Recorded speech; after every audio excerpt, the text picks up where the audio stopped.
I've come up with a new word I want to share with you, and that word is emotivictive. Now, you won't find it in the dictionary or see it on the internet. I believe it's important and it describes where we are today in society. If you've noticed recently, people tend to have a lot of feelings and emotions about what they believe. And when they share, they're just not sharing a view objectively, it's very subjective and very personal. In fact, if you disagree with someone's opinion when they share it, they get upset and they don't feel safe around you and they're hurt. Now, this is really a difficult thing because it eliminates having any good discussion.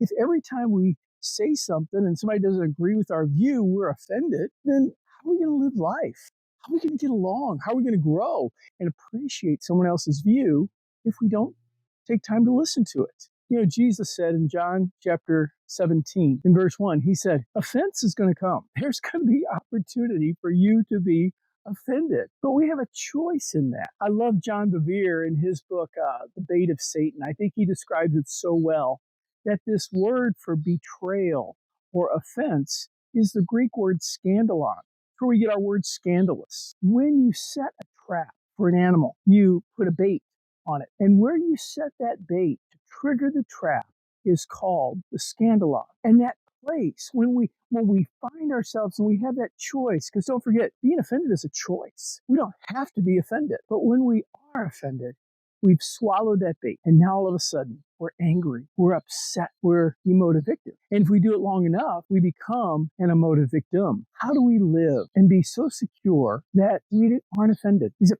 possible to live that way? I think it is. I think Jesus modeled that. And it's something we can strive for. You know, when Jesus was going up to the upper room for the Last Supper, the Passover with his disciples, it had to be heavy on him what was about to happen. Betrayal, beating, and crucifixion. But he wants to celebrate this meal with the men that are closest to him. And that's on his mind. But what are they thinking about? The Bible says they're arguing among themselves who is the greatest. Isn't that crazy? But what does Jesus do? He doesn't rebuke them for their wrong attitude. Instead, he models how not to be offended. In John 13, verses 3 and 4, it says that Jesus, knowing who he was, where he had come from, where he was going, he got up from the table and put a towel around himself and began to wash the feet of the disciples. See, Jesus didn't need their applause. He didn't need their approval. He was secure in who he was. And that's the key to not be offended. When you are secure in who you are unoffendable because you don't need somebody who's like you. Paul said, if God is for me, who